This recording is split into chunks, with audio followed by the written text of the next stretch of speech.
Good morning to all. நல்லா இருக்கீங்களா? சாப்பிட்டீங்களா? சரி, ஒரு குட்டி கதை. ஒரு காட்டில் நல்ல மழை பெய்யுது. அப்போது அந்த ஒரு மரத்துக்கு மேலே குருவி கூடு வச்சு மழையில் நிலையாமல் நல்லா அழகாக உட்காந்துருக்கு. கீழே அதே மரத்துக்கு கீழே ஒரு குரங்கு அப்படியே நடுங்கிட்டு வருது. ஏன் அப்படின்னா நல்ல பெருமழை பெய்யுது, மழையில் நல்லா நிலஞ்சி வருது.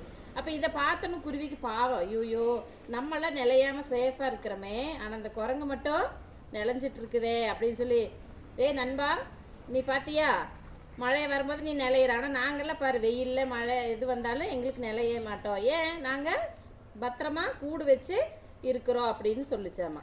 இதை கேட்ட குரங்குக்கு கோவம், நீ ஒரு சின்ன பொடி பையன் எனக்கெல்லாம் நீ புத்தி சொல்கிறியா அப்படின்னு சொல்லிட்டு குரங்கு என்ன பண்ணிச்சாமா, நேராக மரத்தில் ஏறி குருவியோட கூடெல்லாம் பிச்சு தூக்கி வீசிடுச்சாமா. அப்போ குருவி அழுதுட்டு சொல்லிச்சாமா, புத்திமதி யாருக்கு சொல்லணும், அதை கேட்டு நடக்கிறவங்களுக்கு தான் சொல்லணும், உன்ன மாதிரி கேட்காம இருக்கிறவங்களுக்கு சொன்னது என்னோட தப்பு தான் அப்படின்னு சொல்லி உணர்ந்துச்சாமா. அப்போ நமக்கு யாராவது அறிவுரை சொன்னால் நம்ம கேட்கணுமா கேட்காம இருக்கணுமா?